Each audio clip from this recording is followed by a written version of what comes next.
Hello, everybody. It's Perry just stopping in here at the top of the episode to let you know what this episode's all about. It's a fun little interview that I got to do with some of the folks from the Bardstown Bourbon Company. So happy to have had them back on the show. I think you're really going to enjoy this conversation. We get to talk about all the things that are going on with the company right now and the future, and just a fun little 45-minute conversation. I will be back, though, at the end to go over tips and bits and to do social media plugs and all that good stuff. But I will let Past Barry take it away. So enjoy this episode and cheers, y'all.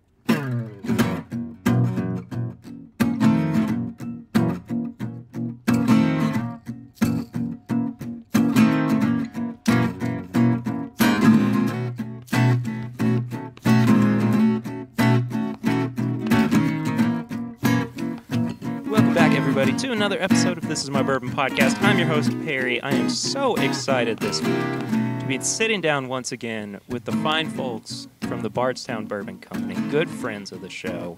Had them on a couple times before. I will let everybody go around the table again and introduce yourselves just for the sake of voice recognition, though. So thanks, Perry. This is David Mandel, President and CEO of the Bardstown Bourbon Company. We're thrilled to have you back. I'm thrilled to be back. This is Dan Calloway, Director of the Visitors Experience and Product Development here. And Steve Nally, Master Distiller with Bardstown Bourbon Company. And John Hargrove, Vice President of Manufacturing Operations here. I keep getting your title wrong. I keep saying you're one of the Master Distillers, so I'm going to stop saying that now. That's okay. Well, we started out sipping on a little bit of the Fusion series from Bardstown Bourbon Company, which I had the good fortune of previewing back in February, I believe. February or March. Yeah, you were one of the first people to try it. And it was fantastic then, and it's fantastic now.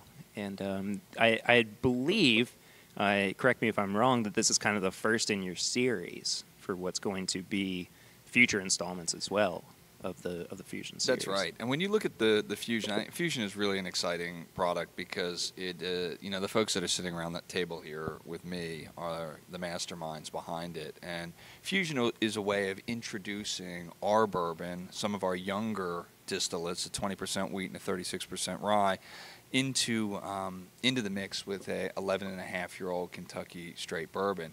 But it allows us to begin to bring to market a really exceptional blend and tells the story of our team all working together, culinary, beverage, and distilling, to make a really unique blend. And these guys did it.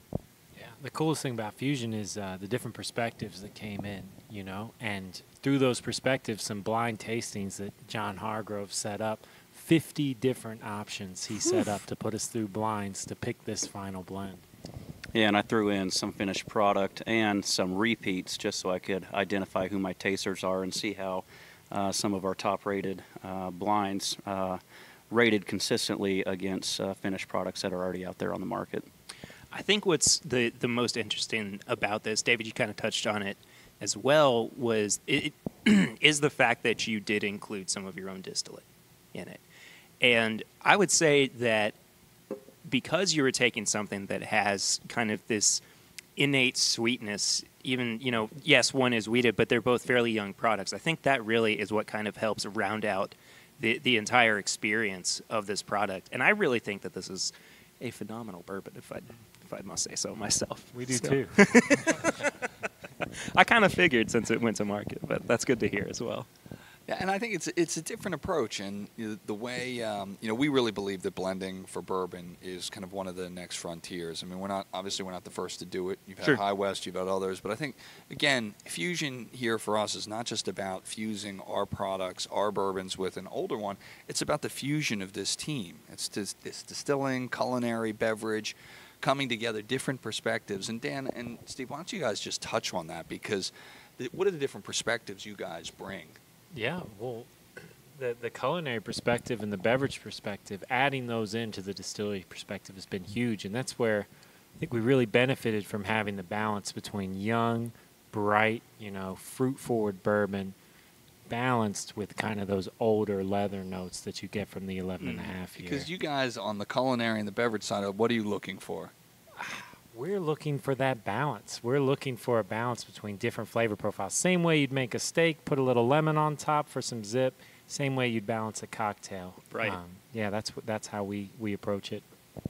Well, and I think that approach is totally different from what's been used in the past. You know, it's primarily been the distilling team that's looked at this on a taste, flavor profile, and with the beverage team and the culinary team involved in it, you get their perspective, their thoughts on, you know, how this product would pair with food or how it would work in a cocktail. You know, so you've got a broader view, and that relates to the consumer who's looking at it the same way. So knowing that there is kind of that end product or end idea that it would eventually be paired with some kind of dish, how does that influence you as you're building these mash bills, as you're building a flavor profile from the ground up, really? Well, it gives you a view that, you know, this is not just going to be something that's neat or on ice. It's something that's going to be used in a much broader spectrum of things as far as cocktails, foods. You know, that I really don't think bourbon has been looked at that direction too much. I think it's kind of a new vision that, you know, we're kind of implementing to go in that direction, to get it to fill a broader spectrum of uses. Dan, do you kind of find the opportunity to work with them, collaborate with them from the ground up as well? It's a dream come true. I mean, just to talk with them every day. I'm over there looking at the distillery side, and then the coolest thing is they come over and try cocktails. They help pick out barrels for our barrel cocktail program. They talk about what we're doing. They'll blind taste stuff with us, and just to have their years of experience with spirits is incredible. Just right in house, just, you know, right there. Did you write that one down, John? As a dream come true for Dan to That come was over more and geared talk at to you. Steve. I was going to say, I want somebody's got to write Let's that go one in down. on my We're resume. going to bring that one back. It's on your business card now, too. That was good. John Hargrove makes dreams come true. That's right. I had something, but that kind of threw me off. It was so good.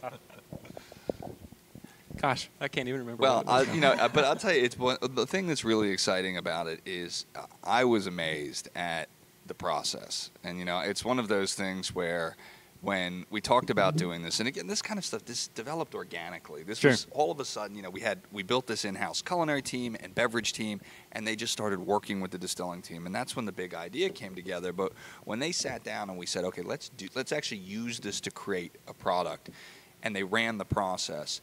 It was amazing to see the process actually work. And John, why don't you touch on that, how you did that? Because I was amazed. We went through this, and we all agreed essentially on the product. Right. And it was amazing. Yeah, so essentially it all started, to David's point, organically one night here after work when we were teaching some of the new staff actually how to blend bourbons, blend whiskey, and then we take that same aspect and applied it to the much larger group, including the culinary team and the entire beverage team at that point. So over a 4 to 5 week period, we took the blends that we had organized as a team. We really narrowed it down to 50, if you can believe that or not. It's about 52 samples. Is that what we narrowed it down to? I believe it. And then each setting, we would taste 6 to 7 blind taste of these blended bourbons, and we'd rate them with notes. We'd rate them on a numerical scale, 1 through 5, 3 being average, 5 being pretty much the white buffalo, 1 being reject criteria. Yeah. So we had a numerical rating, and we do a weighted average of each blind taste testing for all the personnel that was involved in the tasting at that point. And over the 4 to 5 to 6 weeks after introducing and reintroducing the same blinds, I was the only person that knew the exact blends. You saw a pattern develop where if I introduced the same blend that scored high in the tasting round 1, it would show up in round 4, round 6 as the top contender too. So not knowing this whole time, this whole group not knowing I was throwing these blends back in to see if they'd score the same scores that would keep That's popping I was over convinced and John over. made this whole thing up. I mean, but it was like until I actually saw it, it was like really, it was real. Yeah, so I'd collect all the notes, all the numerical values, and do the statistical analysis on it, the weighted average, and we narrowed it down to about 4 for our final tasting is when we really decided, hey, this is the number one again, which was the top in the two other blind tastings before that. So that's how we really narrowed it down. So it's a testament to the team here. We had people in here that really haven't been involved in tasting before. So it goes to show you that you don't have to have years of experience to be a good bourbon taster. It amazes me too, and I think that part of it actually kind of makes sense that there were those consistent tasting notes from round to round. And I start to think about, just the volume of different bourbons that we will taste in a lifetime. And yes, we may be able to pinpoint a couple of things here and there as identifiable, but when it comes to blinds, that's really one of the best ways for you to understand what it is that you like, to understand what it is that you're drinking as well. And I think that's a great way to have approached it. I want to ask you about something, though, because you touched on this very briefly. You said you brought your team in and taught them how to blend. What is your methodology when it comes to blending then? Is it looking for certain notes that might exist in one bourbon but aren't in the other, and then you marry the two together, or is it just kind of a trial and error process? So the beauty about this part, I just taught them the physical way to actually blend. So using the correct lab equipment, graduated cylinders, beakers, and other than that, I didn't want to pose any limitations or guidelines on what they're looking for. So I wanted that outside the box critiquing, that what can they bring from their background in the culinary and beverage side. I don't want to influence by saying this is how you blend. So I really wanted to showcase their backgrounds and really highlight what they can bring to the table. And that really gets us outside that master blender mentality, and you get new points of view from people with different backgrounds. And I think that's why we really hit it out of the park with this first release of this fusion, because we did have that outside the box thinking with this group with no restrictions. So. Yeah, I think it's interesting. I mean, because Steve, this was kind of a new approach, for across the board. I mean, it's certainly a new approach in terms of the way distilleries traditionally do it. I mean, how was this different? I think from what you've seen in the past from your side of things. Yeah, it is totally different. I mean, usually in the past you would have a team out of the distillery, 3, 4, 5 people that would evaluate product, and then when you go to formulating or blending barrels together, the same team would work to, on the most part, try to create a replication of what you already have. In this respect, we were creating a product from the new, a new product. So we really had no basis to go on or to revert back to. So, we were creating a product that was easily consumable and was usable in cocktails, pairing with foods and that type of thing. So by incorporating the whole team, we were able to look at all points of that. It's interesting. It's Perry. One of the other parameters I thought that were interesting here is we gave the team the parameters where we want to create for this one, because we got Fusion, we got Discovery. With Fusion, we said, all right, we want to create something between the price point of $59 to $79. So that's what you're going to work with. And so that's what John and the team, they took some of the inventories that we had of Kentucky Bourbon, and they created blends that you'd bring out, if you costed them out, would be closer to the 79 and those at the 59. And the funny thing is, hands down, each time, 59 won out. So it wasn't about cost, it was about flavor profile and how that flavor profile kind of came out. And I imagine that there must be some kind of catharsis behind being able to really just craft every aspect of your product from the ground up. You came from Maker's Mark, Steve, and yet, like you were saying, there was a certain flavor profile that you had to abide by. But in this case, the world's your oyster. You can do pretty much anything you want to with it.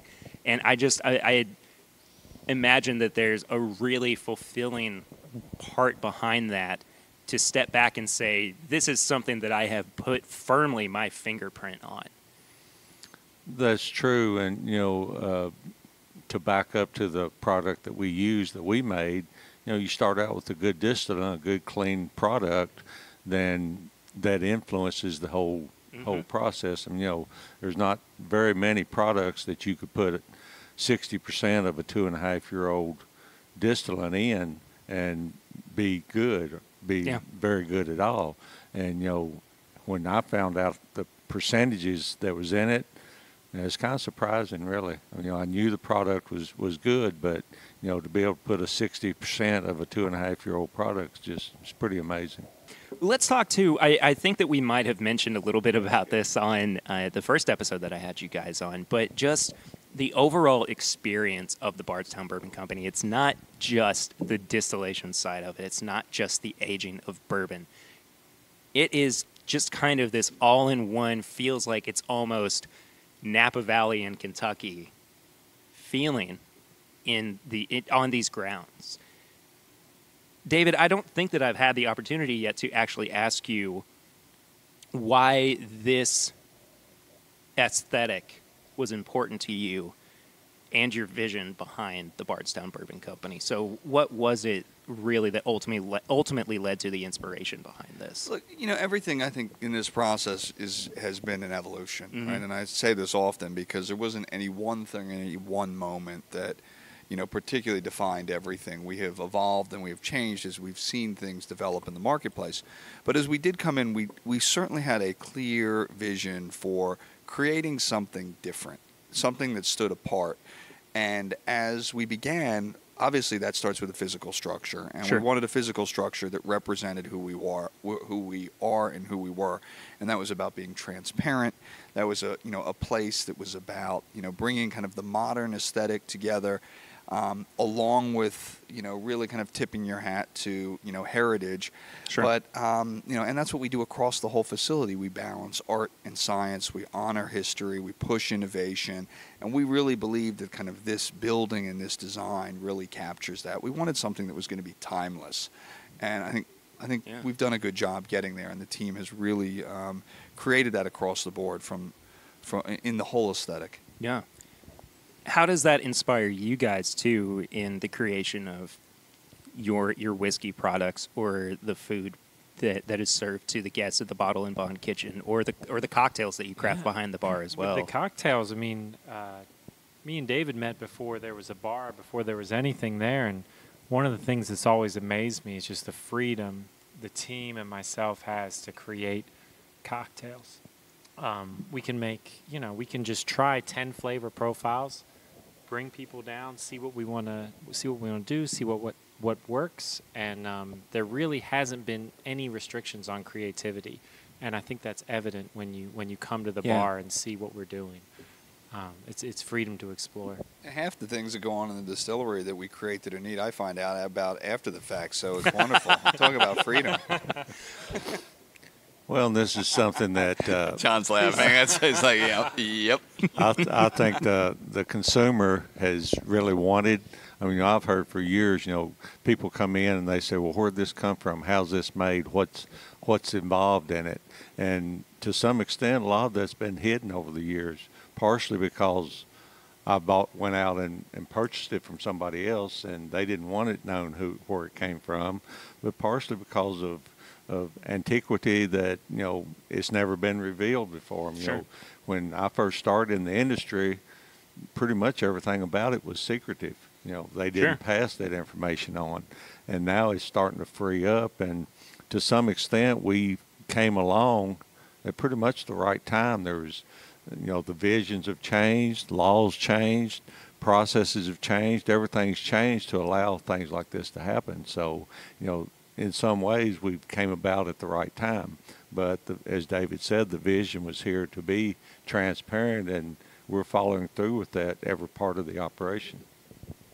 Yeah, and I think, and John will touch on this too, but I think that, one of the things that really inspired us starting off was the idea of, producing, really being the first distillery, first bourbon distillery to absolutely embrace the concept of contract production. And we embraced it to the extent of we made it actually a program. It's our collaborative distilling program. It's integrated. We do custom whiskey production for 24 different companies for great brands, and we give them the ability to make this their home, and Absolutely. They are truly our partners. But that collaborative spirit flows through the distillery, it flows into the bar, it flows into the restaurant. We've got, a program with the State Department. We have culinary students from 4 or 5 different international countries that come here. We house them. We provide transportation, educational experience, to our products, where we have a whole collaborative series where we work with others. So the themes run through everything. And John, runs our manufacturing operation. He has the opportunity to work with all of these great other distilling companies. And Steve, you can talk about that, John, what we learn and how that, makes us better. Yeah, so I think a part of our success here is leveraging experts in the field, leveraging technical teams that we work with, leveraging our own experience in the distillation industry. I mean, every operator you see out there on our floor today, tonight, tomorrow, they all came from distilleries. So for a distillery to start up in 2016 and be on track to produce 7 million gallons at 41 mash bills, it's just not a capital machinery investment. It's a human capital investment also. So we very much leverage every single operator out there, the knowledge they bring to the table. And on the innovation side, you said the business model really drives innovation. On product side, yes, but also on continuous improvement side of our process. So every day we're out there, we're listening to our folks. How can we continually improve every single day we're here, and that manifests itself into the distillate that's coming off of our both of our stills every day, I believe. And I feel like that is, I can at least testify to the quality of the distillate that's come out so far, not just in the Fusion series, but I'm fortunate enough to be friends with Chad Perkins of It's Bourbon Night, and he was here a couple weeks ago with Scotch in Time, and he was talking about the rye pick that they're working on. Surprise pick. That's right. I had $100 on a different one. You sure did. You were betting 36 rye. Yeah, I was betting 36 rye. Yeah. I think we all were, actually. Yeah. I think unanimous. But Chad had a little sample bottle of it, and the other day I was fortunate enough to try it. Let me just say, some of the best 2-year rye and some of the best 95.5 rye I've ever had. I was saying this the other day. People need to get into 95.5 ryes or 100% ryes, because I think we do both. Well, yeah, and I'm just saying that I think that they are so much more approachable than people give them credit for. I don't think that they are nearly as over-the-top spicy as some people would assume. I think that there is such a delicate balance between the spice and those really rich baking flavors, baking notes that come through on them. And again, at 2 years old, I think that it's a true testament to how good they can be and how good what you guys are doing here. Yeah, and the rye, a lot of people don't want to produce rye for a couple reasons, but I think the main reason how difficult it is to produce rye. So we've tried to improve the process. We fought from day one trying to get this product to where it's at today, and we think we've nailed it down on a manufacturing side. As far as producing this on a daily basis if we need to, on the 95s, the 100s, and pretty much anything when you get in the rye whiskey category from 51% up at that point. Yeah. We've truly embraced the process, and we've accepted the challenge, and we continually improve on it each time we run it. Are you all running ryes every day? Not every day. We're not. How often do you normally? Every quarter. So, okay. Yeah, wow. Every 3 months, but we'll do a pretty large percentage every quarter of our rye volume. That's pretty awesome. Let's talk, too, about the collaboration side of what you all do. And I want to talk specifically, of course, about the collaboration series, which started out as what you guys were doing with Copper and Kings. And, the most recent release was the Pfeiffer Pavitt Reserve. How did that kind of come to be? What were the origins of that as well? And the funny thing is there's so much to come here. This is one of those things that we're really excited about, because we really think that this not only demonstrates where kind of the innovation side, a lot of what we're doing from a product development standpoint, but where the industry is going too, and how you're bringing new people and new customers into bourbon. And so it started all over dinner with us and Joe Herron at Copper and Kings about 4 years ago. Steve, Brandon O'Daniel, myself, Joe Herron had the idea to do some fun things together, and we created really two beautiful products.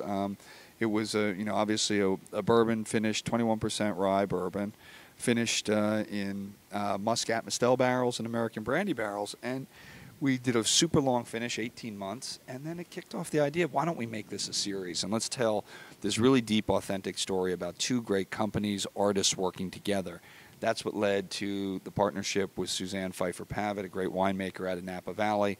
We have 3 more coming out with Copper and Kings at the end of the year. We have a double Muscat, which is a triple-barreled product. Oh, my gosh. It's unbelievable. That's we have exciting. Apple Brandy. We have a Distillari Orange Curacao. We have a really exciting one with Prisoner Wine coming out the beginning. It's a big one. It's in the warehouse now. It's been finishing over a year. Armagnac, rum, Great. Goodwood Brewing Company. Oh, my gosh. But these, I think the secret, and let them touch on it, what we have found is being patient and doing a super long finish. We do 18 months on everything, whereas a lot of these other finishes are 6, sometimes less. Sure. The product dramatically changes over that period of time. And so just the absolute attention to detail in every aspect. Well, it's something that we've kind of, as David said, grown into. You know, we started out talking with Joe and Brandon and, you know, kind of developed when we did the finish with Suzanne. You know, we kind of evaluated the product. We would go back. We got her input into it, you know, to see how she thought it was finishing. And, you know, when you get to about a year, it starts to kind of come around, but we didn't feel it was where it needed to be at that time. So we just kept letting it go, and we would go back about every month, a couple of weeks or so, try it again. And we got to the point that, you know, 18 and a half months, we thought, this is where we think it needs to be. And as David said, you know, it appears to us that a lot of time finishes are rushed. Mm-hmm. So, you know, you get some flavor, but you don't get the actual marriage together of the two products to really evaluate or to enhance each other's flavors. So, you know, pretty much all of ours are going around that 18-month period anymore. And, you know, we get the chance to, since we've launched this program, to talk with a lot of different producers, you know, beers, wines, a whole lot of things. And, you know, we can kind of select. And we've had a few that we've started or kind of looked into a little bit, and what we were getting wasn't what we were looking for, so we kind of scratch them. And, you know, it gives us the ability to select what we want to work with and what we think is going to make a good product.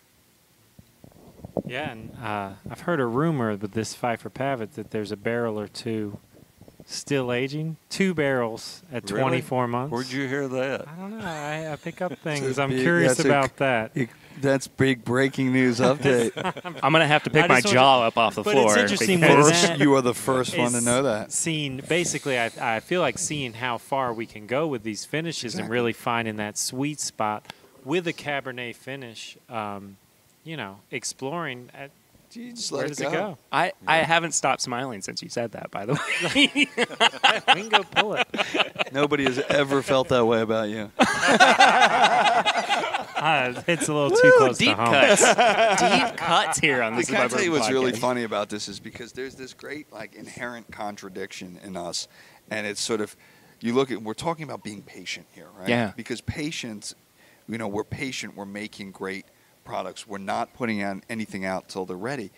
But of course, when you look at us, there's nothing patient about us at all. Right. On the other hand, right, we built this place in 3 years. We opened up a restaurant, a bar, the 7th largest distillery in the country. So on the one hand, we're super fast. We are moving. We're seeing opportunities. And at the same time, we're telling you got to be patient.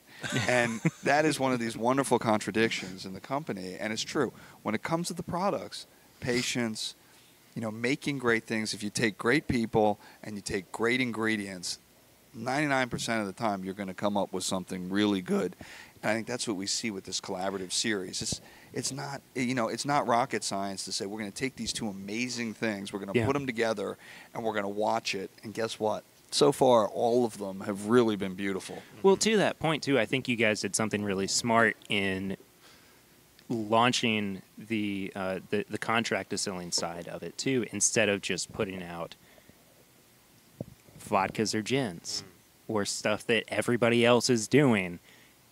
this way, you can kind of introduce people to your brand without putting a stamp on what that brand may look like. Well, the funny thing is when we immediately. first met, and Steve joined us when we started the company in 2013, it was one of the first discussions we had, and we had that. And, Steve had come off Wyoming whiskey, and you can tell that story about, how it was, a little bit, probably a little earlier than you had wanted it to be released when they put it out. And we had that discussion. We said, you know what, we're not putting anything out too early. We're not making vodka and gin. We're going to make good bourbon, and we're going to make sure that we don't do anything until it's ready. Don't screw it up. I think those were the words. Well, I mean, the same theory when I started Wyoming whiskey, we're going to wait. We're not going to do anything crazy. And year 3.5, they started to get strapped a little bit for cash flow. They need to have some incomes. We've been building the facility, getting it up and going, operations for 3 years. And then they come around and, hey, we're getting low on cash. We need to release something. Well, don't do it yet. And in reality, they were only 6 months premature. If they'd waited another 6 months, they would have had a decent product. But, cash flow means a lot. But, Cash moves everything around me. I'm gonna stay off the record on this Wu-Tang. one, but I agree with you. It could have been a little bit older. John, you acted like you had something you really wanted to say. No comment from me.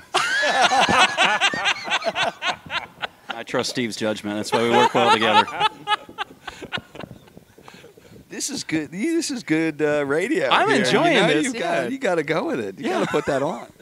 I want to talk to you about the cocktail that came about as a result of the Pfeiffer Pavitt Reserve, Yeah. the Moxie. Well, that's a funny story because it's. But you better tell the whole story. Well, the story on the Moxie is. We can talk very about- much- We're breaking all we're sorts of breaking it stories. down. And We can Well, talk about how tell the whole Suzanne was story. mad about the It's wine being very in much there. that's a traditional. It's. I can't even say riff on a New York sour. It is a New York sour. Sure. We sent it off. I thought it was amazing. The beverage team thought it was amazing. It just Tell us what it worked. is. Well, the base is a Cabernet finished bourbon.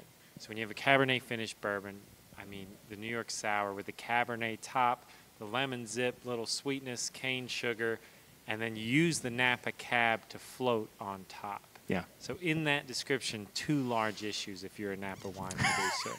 One is you're using a Napa finished cab in a cocktail. The other is that you're pouring. And it's not just a Napa finished cabinet. It's It's- her it's reserve. her- well, Yeah. It is her her reserve reserve. The is finest wine essentially- she makes. You can't get it, but on a private list, right? And we're topping a cocktail with it. We're topping But it it. is It's a amazing. float. And so we sent it to her.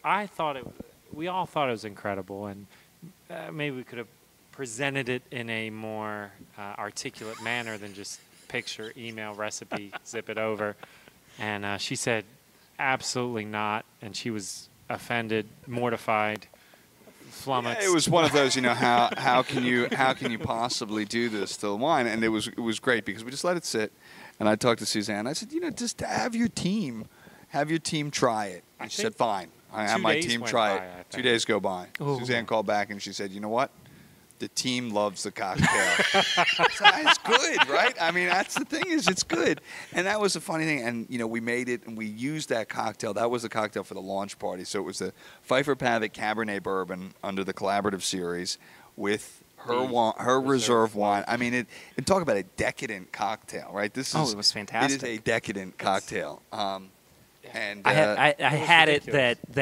that day that we had the preview for all the Right. products that were coming I mean, out it this was year. floated and with a $200 Cabernet. it better be good. It's great. It's great. And so Suzanne, realized that, like most of the time we're right. And so I hope she's listening because I hope so too. we're not always right. But that was something I think that was so interesting and really is something that you don't see a whole lot of people do is indeed No. take a $200 bottle of wine and It's not a hop financially cocktail. smart decision, but it tasted incredible for for the launch, for the release. We want to make something special for her, so we did that. It was good. I dream of it often, I would say. Let's shift into talking now about the Discovery Series. What I would say is maybe my favorite out of the three. Fair enough. When we first talked about this back in February, I was wondering what the future of this product was going to be like. I think I actually asked you, John, about it as well, whether or not Discovery Series was going to maintain a similar blend or if it was going to constantly be changing. And kind of the same thing with the Fusion. Was the Fusion going to be something that eventually may have been obsolete because you were only doing your product and then it just became Bardstown Bourbon Company bourbon, right? So what is the future so far of Discovery Series looking like? I think the process was replicated what you saw on Fusion, how we came to the conclusion of this particular blend in our first Discovery release. So we utilized the three teams again, our culinary team, our beverage team, and our distillation team. And we have a great stock and inventory of aged bourbons and young bourbons. So we had a plethora of different ages, different mash bills, different origins that we were really able to test with and narrow down to this final blend that you see in front of you today. So as far as where it's going to go in the future, we may have an idea, but I guarantee you anybody at this table cannot tell you what's going to be in Discovery Bottle 2 right now, what's going to be in Discovery Bottle 3, likewise with Fusion Release 2, Fusion Release 3. But I can tell you those efforts are already underway right now. Oh, good. And it will be blind, so.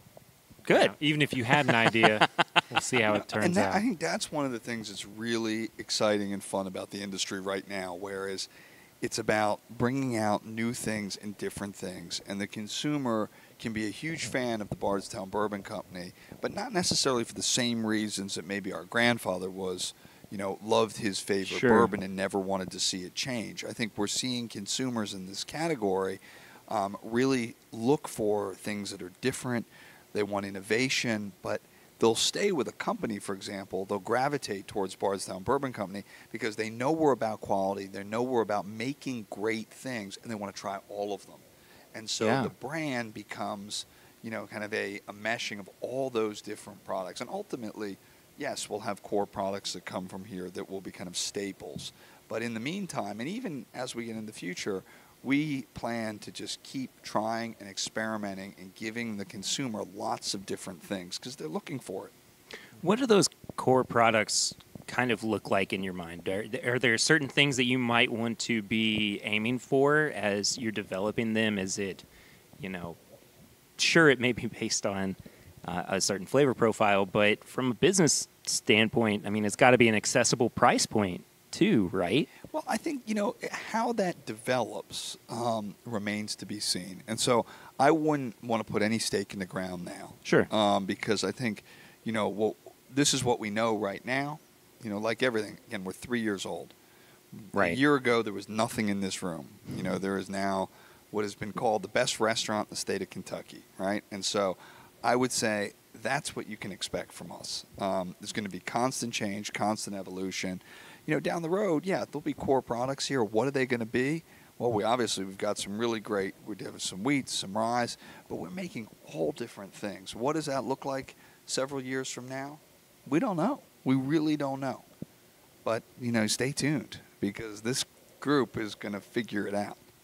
I want to talk too about the proof of Discovery Series. It's 121.21. Nothing to sniff at in terms of the proof. How much did you go through testing-wise once you had found something that worked and something that everybody agreed on? Like, how much did you go back and forth between, like, maybe we'll add a little bit of water here, maybe So we really wanted this Discovery Series to really, truly represent cask strength. So cask strength carries its own weight with consumers. We really didn't want to change the proof when it came out of the barrel and with the blends that we had. When we tasted it at cask strength, and we all agreed by the scores through the process that that was the best proof to go to, was that cask strength right there, and it proved out at 121.21. I mean, it's non-chill filtered, it's raw. And everything in the Discovery Series, collaborative series, we intend to put out a cask strength. I think what Fusion is, hovers right at that 100 proof mark. But the cask strength is a really interesting category especially for the bourbon enthusiast. Go ahead, Dave. Oh, no, and with that cask strength, it's very interesting when you have a bottle to have a couple pours and experiment with where it rings out at 121, or put a little water, put it down to 115. It really has different personalities there. I think we wanted the consumer, kind of a discerning bourbon consumer, to experience that, and that's why we Sure. put it out up there. From your side too, Dan, have you experimented much with the Discovery Series at cask strength in cocktails? Only by myself for my own enjoyment. Honestly, I think I will tell you one of the greatest cocktails ever made is a Discovery Old Fashioned. Ooh. It's because it's got that complexity. It's got that 5-year that can cut through on a cocktail. There's nothing like it. If you can spare, everyone likes to sip it neat. If you want to just put 2 ounces in an Old Fashioned, you will not regret it. I'll give it a shot later. Yeah, and the goal, I mean, again, the parameters with Discovery, like, when we talked about Fusion, we said 59 to 79. There were no parameters with Discovery. It was, here are our inventories. So on this one, we used 13, 11-and-a-half-year-old, 10, and 5. That is all very expensive, obviously, product, especially in today's terms, in terms Sure. of the rarity of it. And we said to the team, make the best blend. Just make the best blend. Let's use the art, the art of blending the 3 teams, and that was it. And I'll tell you, if Bardstown Bourbon Company we had a little bit more runway behind us in terms of a name that was out there across the country, that blend would be selling for $200-$300+ at $130, which is what we brought that out. In many ways, it's a huge deal because there are plenty of other companies that have been around a lot longer with names that are more recognizable and are coming out with that product, and it is coming out with something like that, and it would be easily north of $200 a bottle. Well, guys, I think we might go ahead and wrap this up here just a little bit. I want to say first and foremost, thank you all so much for letting me come back into the Bardstown Bourbon Company and chat about these fantastic products. If people are a little bit on the fence about buying your products, if they haven't quite been sold yet, what's your sales pitch? What are you wanting people to know to get them to try Bardstown Bourbon Company bourbon? I mean, I think first of all, what I would say, I think on behalf of all of us, is we've created tremendous credibility over a very short period of time, making some of the best brands in the world. We produce everything from Jefferson's to High West here to some of the best brands in the country. And so the team here has incredible expertise and credibility, and that finds its way into every one of these bottles. And so, look, the products aren't cheap. They're good if you can get them, and so Discovery, Collaborative Series have disappeared. Fusion Series has a little bit more availability, but give it a try. And know that you've got a lot of innovation and creativity that are going into these products, and you're going to see this company. You're going to see a lot from this company. And I'm excited for it. Can't wait. Once again, you can get them bardstownbourbon.com. Check out where we're available, and if you're in one of the states where e-commerce is permitted, we work with a number of retailers that ship all across the country to those permissible states. So check us out at bardstownbourbon.com. Awesome. David, Dan, Steve, John, thank you all so much again for sitting down with me. This has been a lot of fun. Looking forward to doing it again. Can't wait to see what else is coming out this year. Thank you. Thank you for having us. Thank you.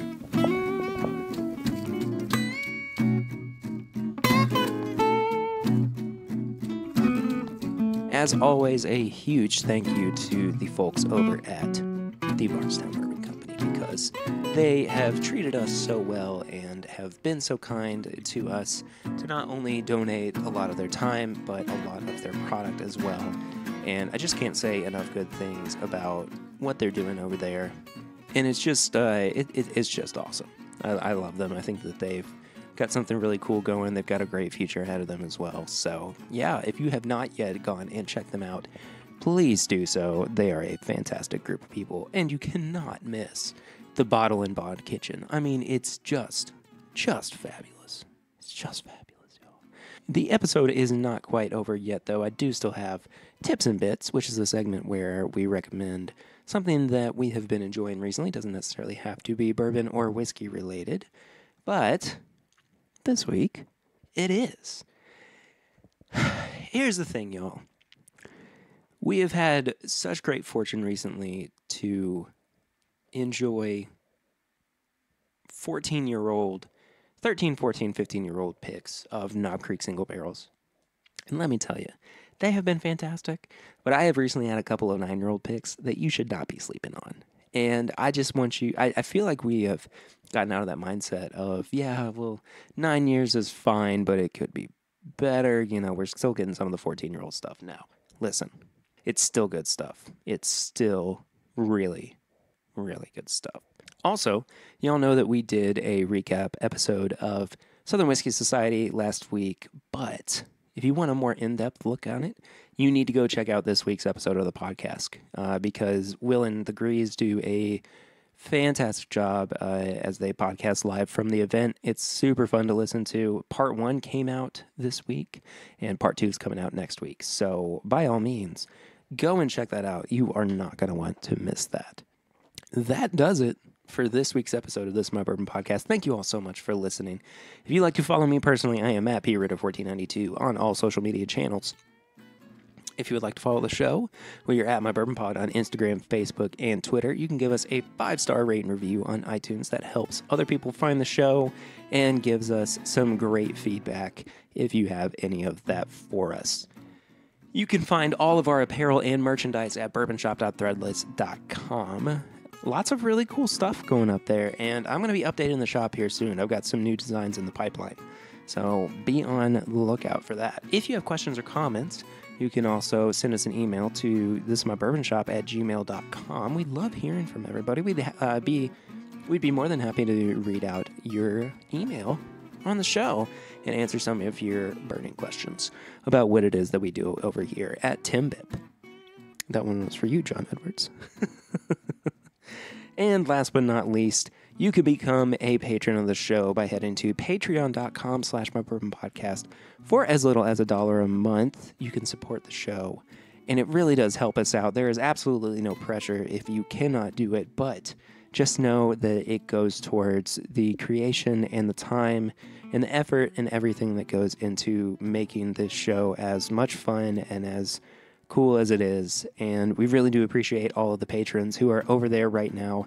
You get great things like bonus episodes. You get private chats if you're on certain tiers. You get group chats if you're on certain tiers. So again, if you'd like to support the show, it's patreon.com/mybourbonpodcast. The August bonus episode actually just dropped last week, so go and check that out. Thank you all again so much for listening. I will see you next week with another fun episode, but until then, I'm Perry, and this is My Bourbon Podcast.